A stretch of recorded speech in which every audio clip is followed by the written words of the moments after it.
성경에 보게 되면 사람들이 연수가 70이고 강건하면 80이라 이렇게 이야기를 합니다. 그런데 사람보다 오래 사는 것이 바다거북이거든요. 한 두세 배 정도는 오래 살 거리요. 200년 정도는 살게 되는데요.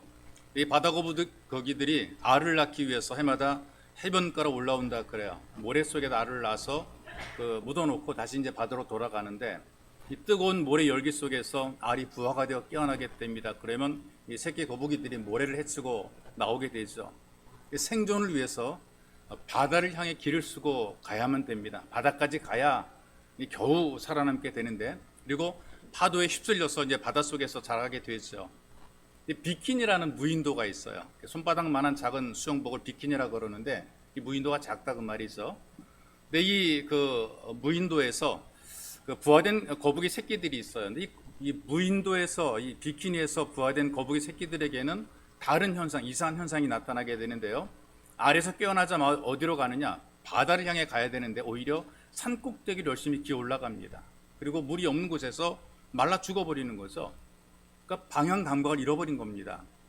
생물학자들이 또 그냥 그대로 두고 보지 않고 연구를 했어요. 원인을 조사를 했어요. 이 비키니라는 섬이 미국이 원자폭탄을 실험한 곳이랍니다. 섬 전체가 원폭 실험으로 오염이 된 그런 땅이거든요. 근데 오염된 땅에서 부화한 이 거북이들이 방향 감각을 잃어버리고 말아요. 그래서 바다로 가야 될 거북이들이 오히려 산 꼭대기를 향해 길을 쓰고 기어 올라가서 거기서 고통스럽게 죽어갑니다. 오염된 상태로, 타락한 상태로 어리석은 상태를 선택을 하게 되는 거죠. 자, 하나님께서 살게 하신 그 에덴이라고 하는 것, 부족함이 전혀 없죠. 여러분 성경 읽어보게 되면 사람이 가장 살기 좋은 최적의 장소, 최적의 환경을 만들어 놓은 것이 에덴입니다. 다른 말로 낙원이라고 얘기하기도 하고 파라다이스라고 부르기도 한단 말이죠. 그런데 마귀의 미혹을 받아서 하나님 말씀을 불순종하게 됩니다. 이게 타락인데요. 결국 에덴에서 쫓겨나게 되죠. 신라곤이라고 합니다. 그러니까 죄로 오염된 땅에서 영혼과 육체가 저주를 받아 계속해서 바른 길을, 생명의 길을 찾아가는 것이 아니라 열심히 살면 살수록 타락의 길, 잘못된 길, 절망과 죽음의 길로 나가게 되는 그런 인생이 되어버리고 말았단 말이죠. 여러분과 제가 사는 오염된 세상은 세속적인 탐욕을 살아가도록 그렇게 만들어졌어요. 누구든지 다 눈에 보이는 것, 귀에 들리는 것 열심히 살고 열심히 일해도 결국이 어떻게 만들어지게 되느냐? 저주입니다. 심판입니다. 돌이켜서 하나님 말씀을 순종해 살겠다고 작정하게 되면 그때부터 길이 열리게 되는 것이죠. 하나님 말씀에 순종하는 이 삶이 성도의 본분이고, 하나님 말씀을 따라가는 것이 이제 믿음의 삶입니다. 믿음 생활이죠. 오늘날 목회자를 길러내는 곳을 신학교라고 얘기를 하게 되는데요. 이런 역할을 하는 것이 중세시대의 수도원이었습니다. 수도원에서 수조자가 되기 위해서 원하는 삶, 원생이 되기를, 입학하기를 원하는 사람, 그 안에 들어오기를 원하는 사람들이 찾아오죠. 믿음이 좋은 사람들이죠. 근데 수도원 원장들은 이런 사람을 실험을 해서 그 같은 멤버로 받아들이게 됩니다. 근데 가장 강력한 시험이 어떤 것이냐? 순종의 시험을 하게 되죠. 깨진 항아리에 물을 부으라 그래요. 지원자들은 전부 다 옆에 있는 응동에서 물을 퍼서 그 항아리에 붓습니다. 그런데 깨진 항아리 물이 고일 리가 만무입니다. 계속해서 물이 새어나가요. 그러다 보니까 몇 번 하다가, 열심히 하다가, 한참 하다가 도저히 안 될 것 같으니까 못하겠다고 내동댕이 치고 가버린단 말이에요. 이것도 시험이라고 내느냐? 불평하고 떠나가는 사람들이 많이 있어요. 근데 그런 사람들 가운데 한 사람은 계속해서 붓습니다. 물을 떠다 붓는다 그 말이죠. 깨진 항아리에 물이 계속 새도 거기다 갖다 붓는다 그 말입니다. 아무리 부어도 물은 채워지지 않지만, 그러나 묵묵하게 시키는 대로 하는 거예요. 하루가 저물 무렵이 되게 되니까요, 항아리는 물이 여전히 비어있어요. 다 세워나가니까 비어있는데 어디가 비느냐? 물을 떠오니까 물 웅덩이가 비게 되는 거죠. 바닥을 드러내게 되는 거예요. 그리고 바닥을 드러낸 웅덩이 속에 상자 하나가 놓여 있는데, 그 상자를 열어보게 되니까 거기에 두 글자가 있어요. 순종. 순종한 사람만이 그 시험을 통과하고 같은 멤버가 되는 것입니다. 우리 하나님께서 우리들에게 말씀을 주십니다. 하나님께 순종하는 것 자체가 무거운 의무인가, 부담인가? 그런데 여러분 깊이 생각해 보게 되면 부담이 아니라 우리에게 주어진 특권입니다. 하나님께서 우리에게 말씀하신 것들 가운데 우리가 순종해야 될 것들 가운데는 잘 되라고 하는 것이, 잘못되라고 순종하라고 하는 것은 없단 말이죠. 우리에게 요구하시는 주의 말씀이 우리를 위한 것이지 우리를 해롭게 하는 말씀이 하나도 없는 것이란 말이에요. 하나님의 요구는 우리에게 유익을 주시기 위한 요구인 것입니다. 그래서 예수님께서도 우리 하나님께서 얼마나 우리 좋은 아버지가 되시는가를 말씀을 했어요. 이렇게 얘기를 합니다. 아들이 떡을 달라 그러는데 돌을 주며 생선을 달라 그럴 때 뱀을 줄 아버지가 어디 있겠느냐. 악한 사람일지라도 자기 자식에게는 좋은 것을 주는데 하물며 하늘에 계신 아버지께서 구하는 사람들에게 좋은 것으로 주지 않겠느냐. 하늘 아버지가 얼마나 좋은가를 예수님께서 확인시켜 주신 거라 그 말이죠. 이 땅에는 모든 아비들이 자식을 사랑하는 것보다 하나님께서는 더 깊이 더 많이 하나님의 사람들, 하나님의 자녀를 사랑하신다는 것입니다. 그렇기 때문에 하나님께서 말씀하시는 것을 순종하는 것은 가장 당연한 것이고 지극한 것이고 우리가 복을 받는 길이라 그 말이에요. 근데 많은 그리스도인들이 하나님 말씀을 순종하는 것이 아니라 하나님을 자기에게 순종시키려고 애를 쓰는 모습을 보게 돼요. 자기의 생각이라든가 자기의 경험이나 자기의 어떤 그 고집을 가지고 또 교만이라는 이름을 가지고 하나님 말씀을 따르는 것이 아니라 내가 살아오니까 이렇다라고 자기 어떤 경험을 계속해서 고집하는 경우들이 많더란 말이에요. 예수를 믿음에도 불구하고 자기 소견에 좋은 대로 살아가는 그리스도인들이 굉장히 많습니다. 하나님께 보이는 것보다 사람에게 잘 보이려고 살아가죠. 속으로는 어떻게 생각합니까? 나도 예수 믿어. 나도 교회 다녀. 이렇게 생각하고 신앙생활 잘하는 것으로 착각하는 사람도 굉장히 많아요. 여러분, 우리 여러분과 제가 함께 읽은 이 말씀을 보게 되니까 건축자의 비유죠. 인생이나 신앙생활이나 집을 짓는 것에 비유를 하고 있어요. 두 종류의 인생이 있죠. 하나님 말씀을 듣고 순종하는 인생이 있습니다. 듣기는 하지만 자기 나름대로 살아가는 인생이 있단 말이죠. 집을 짓는 것 듣고 하기는 하는데 어떤 사람은 순종이 하고 어떤 사람은 자기 소견에 좋은 대로 하는 것입니다. 순종해서 살아가는 사람들은 기초가 튼튼하게 되어서 어떤 위기가 있든지 그 위기를 극복해내게 되어 있습니다. 근데 불순종하는 어떤 신앙생활은 모습은 그럴듯한데 모습은 예수 믿는 사람의 모습을 가지고 있는데 기초가 없는 거예요. 위기가 올 때 쉽게 무너져 버리고 마는 것이죠. 그래서 빠르고 쉽게 보여줄 수 있는 것은 있습니다. 빠르게 만들어내고 쉽게 빨리 보여줄 수 있어요. 근데 결국 무너지게 되는 것이란 말이에요. 그러면서 주께서 말씀하시기를 순종하는 지혜로운 자가 되라고 우리들에게 말씀해 주시고 불순종하는 것이 어리석은 자라는 사실을 경고를 해주고 있는 것입니다. 인생 속에서 말씀에 순종하는 삶과 불순종하는 삶의 결국이 어떻게 나눠지게 되느냐. 행복과 불행이다, 복과 화다, 잘됨과 잘못됨이다, 이렇게 비교를 하고 있단 말이에요. 그래서 사람을 처음부터 만들어 놓으셨을 때부터 하나님은 우리에게 순종을 요구하신 것입니다. 창세기부터 요한계시록까지 그 모든 말씀을 통틀어서 하나님 말씀을 듣고 순종하라고 우리에게 요구를 하고 있어요. 그리고 순종할 때 복을 받게 된다, 이 말씀을 거스릴 때 화가 있다, 이렇게 우리에게 경고를 하고 있는 것이란 말이죠. 여러분과 저에게 들려준 이 모든 말씀들은 순종하라고 들려준 말씀입니다. 그러면 순종할 때 어떻게 되느냐? 믿음대로 되는 거예요. 여러분들이 순종할 때 그 믿음대로 되어지는 것이란 말이죠. 이걸 우리가 체험하게 되는데요, 내가 말씀을 순종해 보니까 이것이 사실이라는 사실을 확인을 자기가 한다면 체험한단 말이죠. 말씀을 듣고 생각 속에 상상 속에 막연하게 믿어지던 것들이 해보니까 체험되더란 말이에요. 진짜라는 것을 확인하게 되는 거란 말이죠. 그리고 이런 순종의 체험을 통해서 하나님을 더 깊이 알게 돼 있어요. 믿음이라고 하는 것이 순종을 해보면서 자라게 돼 있단 말이죠. 과정은 힘들어요. 어려울 수 있어요. 그러나 한 가지 두 가지 순종하다 보게 되면 어느덧 반석 위에 집을 지는 것처럼 그렇게 견고한 믿음으로 자라게 돼 있습니다. 누구든지 순종하는 것만큼 믿음이 자라게 돼 있어요. 나는 믿음이 왜 이렇게 안 자랄까? 순종하는 만큼 믿음이 자라게 돼 있습니다. 나는 남들이 말하는 은혜를 왜 누리지 못할까? 순종하는 만큼 은혜를 누리게 되는 것입니다. 성경 모세가 말씀을 듣고 순종하게 되니까요, 넘실거리던 홍해가 갈라지게 되죠. 백성들이 말씀을 순종해서 그 홍해를 건너게 됩니다. 물이 벽이 되니까 얼마나 아슬아슬하겠어요. 물이 덮치면 그냥 그대로 다 죽습니다. 위험한 길이란 말이죠. 눈에 볼 때는 위험하고 아슬아슬한 그런 길이지만 순종해서 건너가니까 살아나게 되는 거예요. 이해는 할 수 없지만 그러나 순종하는 만큼 하나님의 살아계심을 경험하게 되더라 말이죠. 또 신약에 보게 되니까 예수님께서 이런 말씀을 하십니다. 한 번도 걸어본 적이 없는 사람, 걷기는커녕 일어나 보지도 못한 안진뱅이에게 일어나 걸어가라 그랬어요. 평생 한 번도 일어나 본 적이 없고 한 번도 걸어본 적이 없는데 순종하니까 일어나서 자기 자리를 두고 걸어가게 되는 거죠. 해보니까 믿음대로 체험이 되는 것입니다. 여러분 눈에 볼 때 맛있는 음식들이 있잖아요. 뭐 사진으로 볼 때 엄청난 맛있는 음식들이 있지만 이 먹어봐야 맛을 알 수가 있단 말이죠. 해봐야, 뭐든지 해봐야 진짜를 경험하게 되는 것입니다. 그래서 튼튼한 반석 위에 집을 짓는 것 자체가 순종을 하게 될 때에 이런 인생의 삶이 견고해진다는 것을 말씀을 하고 있어요. 여러분, 많은 사람이 예수님에 대해서 알고 있어요. 여러분보다 더 잘 아는 사람 많을걸요. 그런데 그 예수님이 주님이란 사실을 믿지를 않으니까 문제가 되는 거죠. 또 많은 사람들이 예수님께서 우리 주님이라는 사실을 잘 알고 있어요. 예수님께서 우리 주님이라. 근데 그 말씀을 순종하지 않으니까 믿음이 안 자라가는 거예요. 알고는 있는데 예수님이 내 주님이라는 사실은 고백을 함에도 불구하고 그 말씀대로 따라 살지 않으니까 믿음이 자라가지 않은 것이란 말이에요. 아는 것은 많은데 하는 일이 없는 이유가 왜 그렇습니까?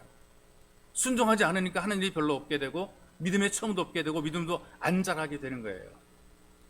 목사님이 미완성이라고 하는 그 설교로 제목을 잡아 설교를 했단 말이죠. 제목이 미완성이에요. 한 사람이 결혼했답니다. 신혼여행이 끝나자마자 신랑이 어디론가 사라져버리고 말았어요. 근데 매주마다 돈을 꼬박꼬박 보내요. 몇 달 만에 갑자기 나타났어요. 신부가 신랑에게 따지지요. 이렇게 결혼하고 난 다음에 무책임하냐? 그랬더니 신랑이 뭐라고 말합니까? 나는 분명히 결혼을 했고 당신을 사랑하고 있고 매주마다 돈도 보내고 있고 뭐가 문제냐 이렇게 얘기를 하는 거예요. 어떤 아이가 학교에 입학을 했어요. 입학하고 그 다음부터 학교에 안 가는 거예요. 가정을 방문한 교사에게 어머니가 이렇게 말합니다. 우리 아이는 학교를 가나 안 가나 우등할 것입니다. 우리 아이는 천재입니다. 어떤 청년이 군대에 입대를 했어요. 충성 서약을 마친 이후에 어디론가 사라졌어요. 헌병에게 체포가 되었을 때에 청년이 이렇게 말합니다. 나는 15살 때부터 총을 쏠 줄 알았습니다. 전쟁만 나면 나를 부르십시오. 내가 당신들보다 훨씬 더 잘 싸울 겁니다. 어떤 사람이 예수 믿기로 작정을 했습니다. 그리고 설교가 거기서 끝났어요. 이 미완성의 비유라고 하는 설교는 우리에게 무엇을 가르쳐 주는가? 성도 각자가 자기의 신앙생활에 대해서 말해보라는 것입니다. 여러분들이 예수를 믿는다고 말하고 있는데 어떻게 믿고 있는지, 나는 예수를 믿는다, 예수님 나의 구주라고 여러분들이 고백을 하는데 그 고백하는 그 예수 여러분들이 어떻게 믿고 있는지 여러분들이 한번 스스로 여러분들의 입으로 말해보라 그 말입니다. 예수를 믿기로 하는 사람들은 굉장히 많아요. 근데 그 말씀은 거절합니다. 그리고 내가 원하는 만큼 믿으려고 하는 것이죠. 주님께서 주신 말씀대로 순종해 살려는 사람들이 있습니다. 근데 그 말씀에 순종하는 만큼 그 인생과 믿음이 가면 갈수록 성장하게 되고 어떤 신앙의 모습이 견고하게 자라게 되는 것입니다. 그렇기 때문에 먼저 되어도 나중되는 사람들이 있고요. 나중된 사람들이 먼저 되기도 하는 것입니다. 어떻게? 누가 확실하게 순종하는가에 따라서 먼저 되고도 나중되기도 해요. 나중되었음에도 불구하고 철저하게 순종하니까 먼저 되기도 해요. 정말 지독한 술 주정뱅이가 있었습니다. 가장입니다. 아비임에도 불구하고 술독에 빠져 살아가죠. 평생 아이들 장난감 하나 제대로 사주지 못했어요. 맨날 술에 꼬라 살아가요. 집안살림 다 붙습니다. 거덜냅니다. 아내가 가장 노릇해요.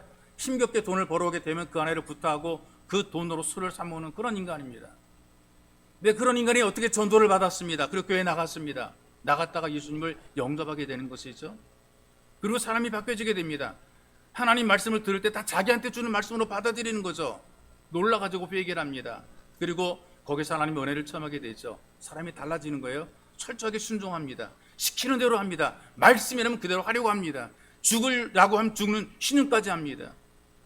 이런 사람을 보고 전에 함께 즐기던 술 친구들이 비웃는 거예요. 어이, 이름도 안 부르고 어이, 예수쟁이들은 말이야, 예수가 물로 포도주 만들었다는데 그거 정말 믿어? 이러면서 빈정댔어요.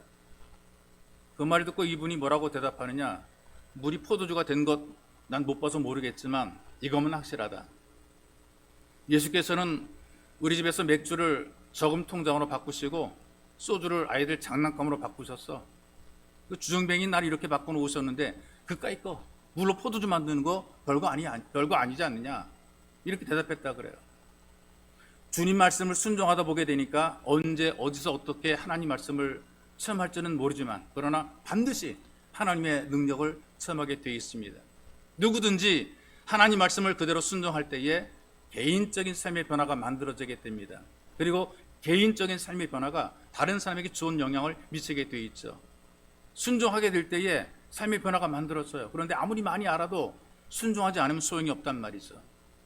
여러 번 기회들이 많음에도 불구하고 결론은 꽝이 되는 겁니다. 그런데 순종하니까 또 응답되고 또 해결되고 또 치유가 되고 순종할 때마다 이런 은혜가 누려지게 되는 것입니다.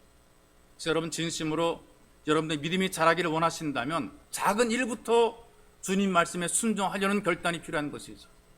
늘 우리의 모든 생활 속에서 주님이 기뻐하는 선택을 하려고 우리가 애를 써야 되는 것입니다. 그러면 여러분들의 믿음과 신앙이 자라게 됩니다. 무너지지 않은 반석 위에 여러분들의 믿음이 세워지게 되는 것이죠.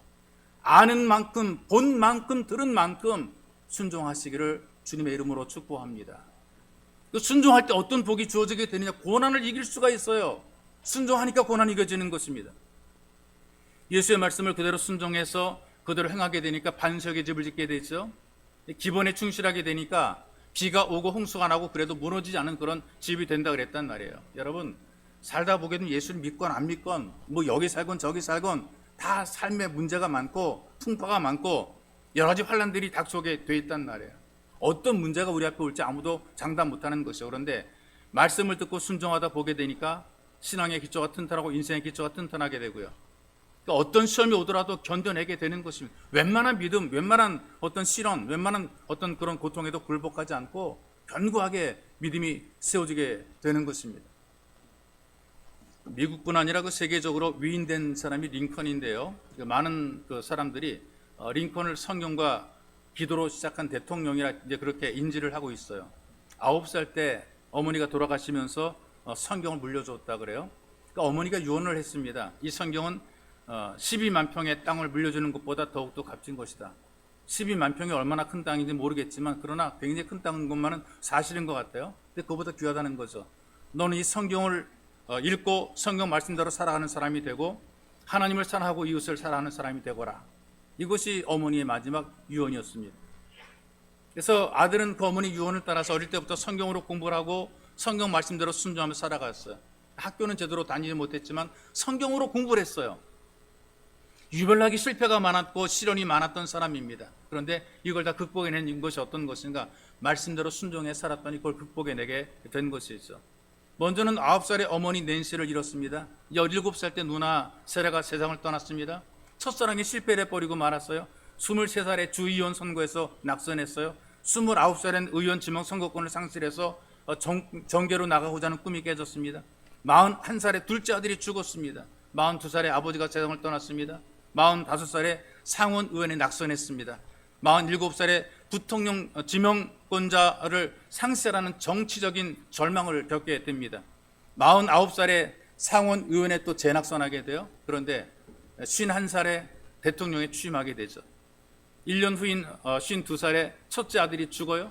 그리고 55세에 대통령의 재선이 되고요. 그리고 56세인 1865년 4월에 암살당합니다. 이런 수많은 실패와 좌절이 많았지만 포기하지 않았습니다. 그리고 결국에는 노예를 해방시키며 미국을 새롭게 만들어간 위인으로 우뚝 세워지게 된 것이죠. 원동력이 어디에 있느냐? 말씀 믿고 그대로 순종한 것입니다.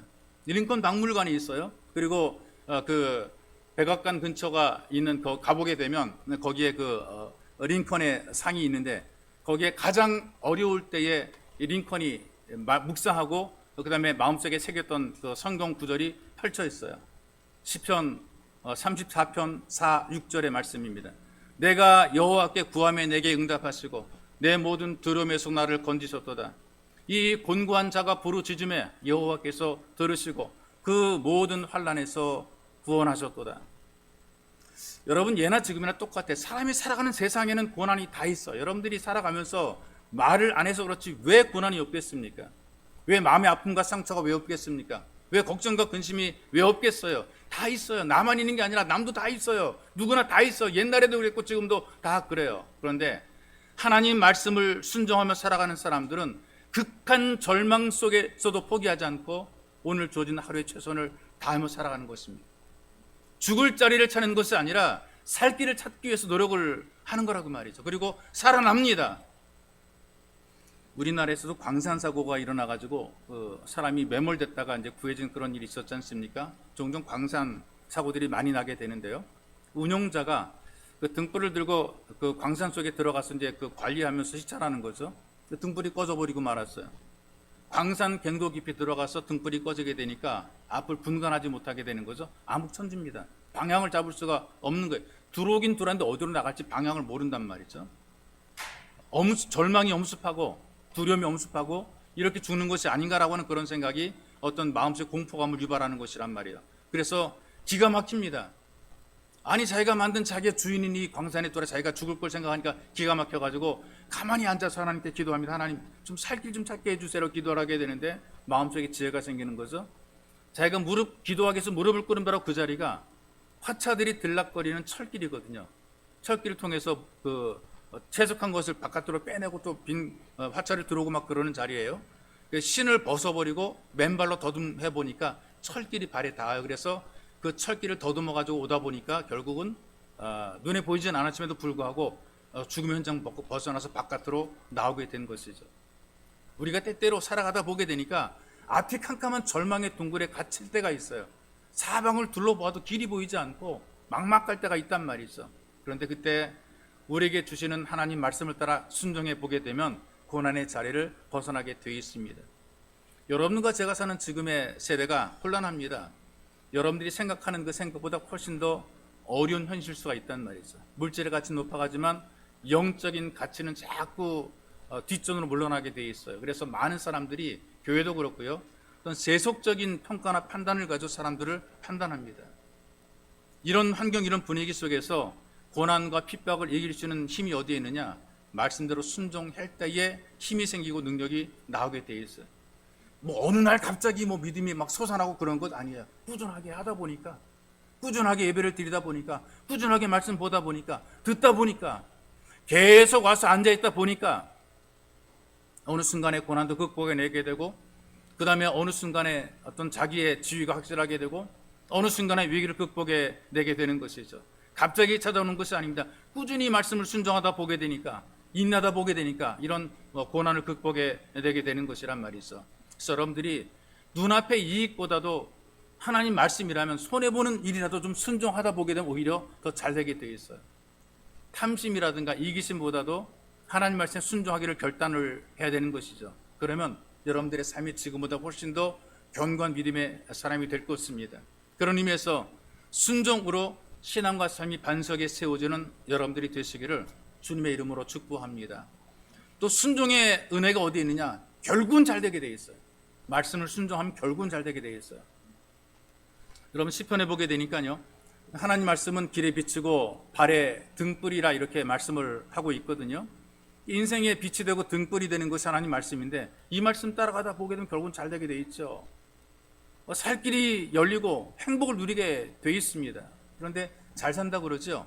복 받았다고 얘기를 하게 되는데 무너져 내리는 분들이 있단 말이에요.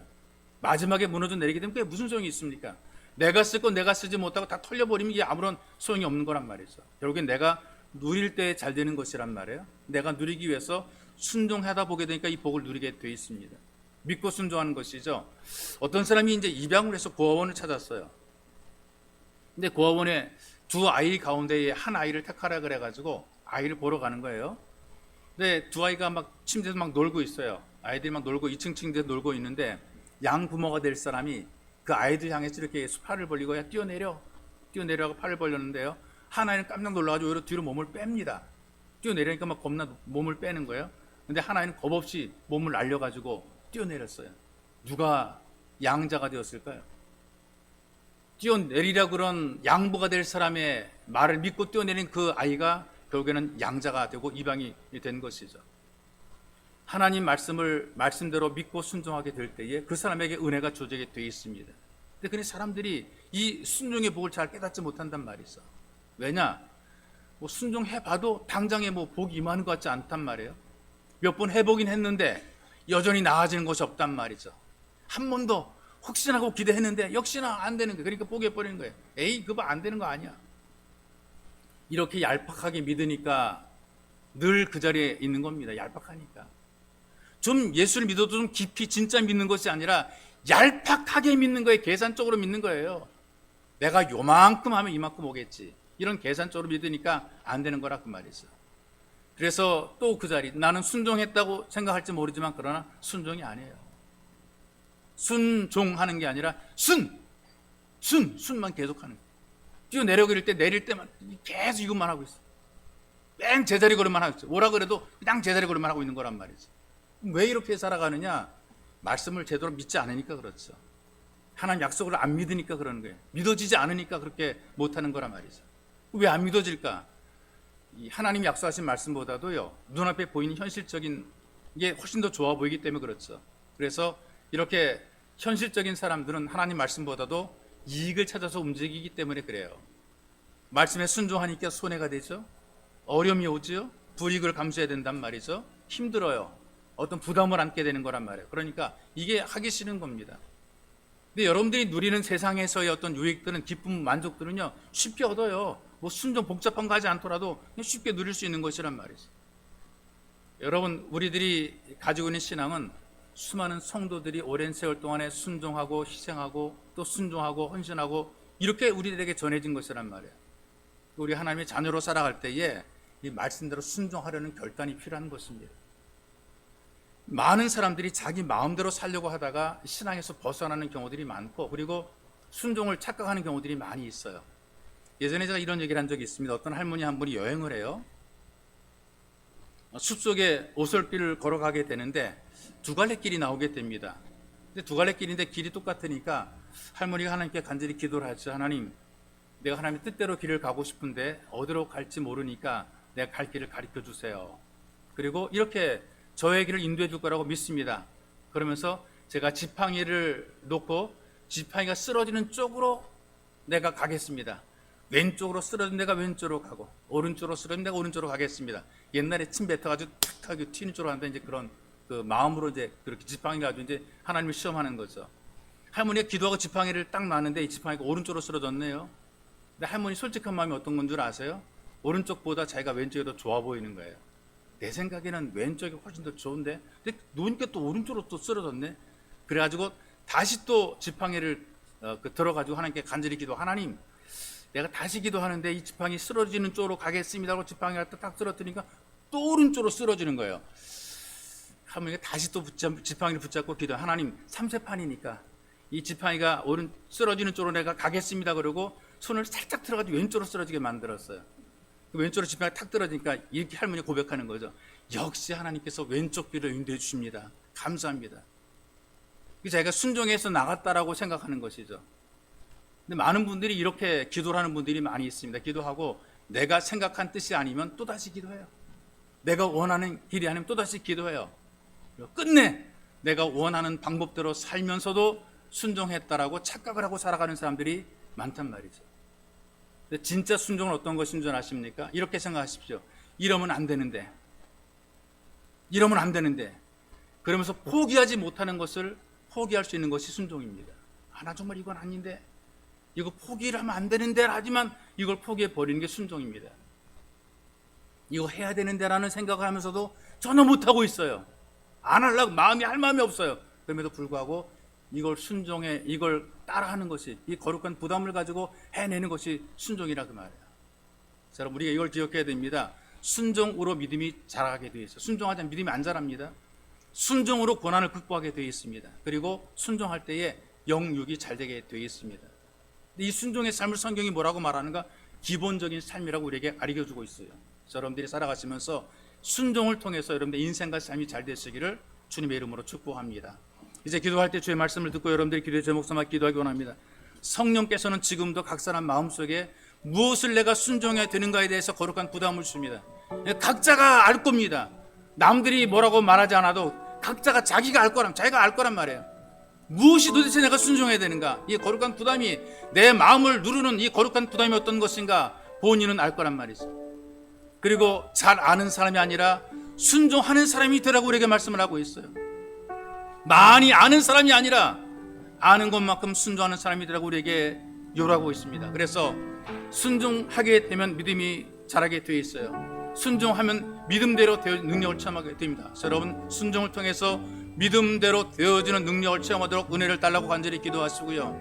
그리고 순종을 통해서 어떤 고난 앞에서도 굴복하지 않고 다시 일어나게 도와주옵소서 여러분들이 간절히 기도하시고요. 또 순종을 통해서 영혼이 잘되고 범사가 잘되며 강건하도록 은혜를 덧입혀 주옵소서 여러분들이 이렇게 간절히 기도하기 원합니다. 기도하겠습니다. 살아계신 아버지 하나님, 주님께서 우리들에게 불러주시고 인도하셔서 말씀을 듣게 하셨습니다. 성령께서는 지금도 우리 각 사람 마음속에 무엇을 순종해야 되는지, 어떤 것을 순종해야 되는지 거룩한 부담을 주십니다.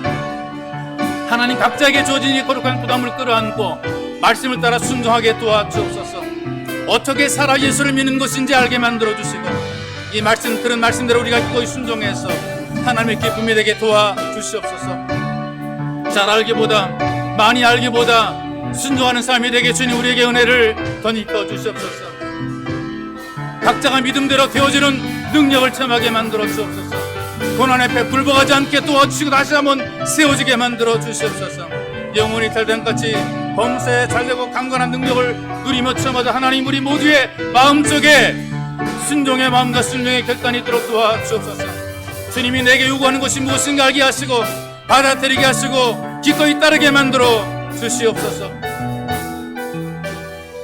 살아계신 주님, 이 땅을 살면서 우리가 예수를 믿는다고 말하지만 가장 쉽고도 어려운 것이 순종입니다. 그러나 순종을 통해 잘되게 하시고 복을 받게 하시고 은혜 누리게 도우신 우리 주님, 우리 마음속에 내가 무엇을 순종할 것인가 거룩한 부담을 주고 계십니다. 많이 아는 것, 잘하는 것보다 순종하는 사람이 되라고 우리에게 요구하십니다. 원컨대 아버지, 우리가 순종을 통해서 믿음의 능력을 체험하게 도와주옵소서. 하나님의 큰 은혜를 누리며 살게 주님 우리를 붙잡아 주옵소서. 그리고 인생 살면서 수많은 고난과 아픔들이 있고 여러 가지 문제가 많이 있지만, 그러나 참된 순종을 통해서 이 고난에 굴복하지 않고 힘있게 세워지게 만들어 주옵소서. 하나님, 기꺼이 순종을 통해서 우리 영혼이 잘됨 같이 범사가 잘되며 강건한 복으로 모든 사람에게 본이 될 수 있도록 은혜를 덧입혀 주옵소서. 보배로우신 예수님의 이름으로 기도하옵나이다. 아멘.